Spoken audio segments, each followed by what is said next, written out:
All right, next question. If the rapture and second coming of Jesus are separate, why does it say in Matthew 24 that one will be taken and one left at the second coming of man? Okay. I'm going to try to slow down for this because I was kind of thinking, I feel like I'm talking 100 miles an hour. So I'm going to kind of slow down for this one.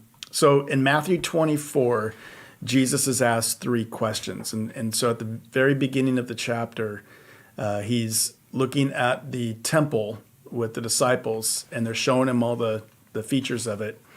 And Jesus makes a prophecy, and he says, do you not see all these things? Surely I say to you, not one stone shall be left here upon another that shall not be thrown down. And so he's prophesying the destruction of the temple. And that happens less than 40 years later in 70 AD. That comes to fruition. But at that moment when he says it, the disciples, they're pondering that whole thing. And so they come up with a follow-up question. They go up on the Mount of Olives and they ask him, they go, what did you mean by these things? So when he said that, what did you mean? That's the first question. The second question is, this is in verse 3, what will be the sign of your coming and then the end of the age? So there's three questions. Jesus doesn't answer the first one in Matthew 24. He answers that in Luke. But he answers the other two. He goes, what will be the sign of your, the question is what will be the sign of your coming and of the end of the age? So the sign of the end, the sign of his coming is verses 4 through 31. So that's the sign of his coming. And so what he does is when you read that, you'll see something that's real similar to the seals in Revelation 6.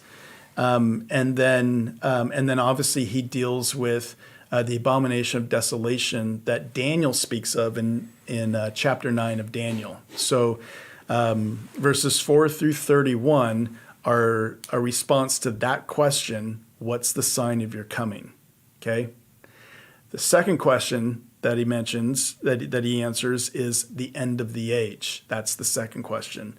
And so in verse 36, you'll see that word "but" right there. What he's doing is he's staying on the topic, but he's changing gears and he's going to that second question. What's the end of the age? And so when he goes, but of that day and hour, no one knows. Now, the reason that we know that is because in verse 20, in verse, where's the abomination of desolation? All these beginning stars, let him in the housetop. Oh, I'm sorry. It's right in front of my face. 15 and 16. Yeah, I can't believe I'm not even seeing it. Okay, so verse 15 is when he deals with the abomination of desolation. Okay, so when you look in Daniel 9, he says 77s are appointed for your people and the holy city. That's 77s. That's 77-year periods. And then he says 69 of those are going to be from the time of Nehemiah, when he's given the command to go and restore Jerusalem, until Jesus rides in on a donkey. So Daniel 9, 77s, 77-year periods are from Nehemiah until Jesus rides in on a donkey. And then he goes, but then there's going to be one more 7-year period. And that 7-year period, or that one more week, that's what we call the 70th week of Daniel, or the 7-year tribulation. Okay, so then in Daniel 12, you'll see that Jesus gives a timeline there. He goes, when you see the abomination of desolation, there's going to be 1,392 days or whatever. You'll see it in Daniel 12, right? It gives the number of days. So we know that the second coming is going to come at 3.5 years, 1,260 days, 3.5 years from the abomination of desolation. So Jesus gives us the timeline to that. Okay, so I'm telling you this there's 2 points here. One is verses 4 through 31 are that first question, what's the sign of your coming? And in that are the seals and the abomination of desolation.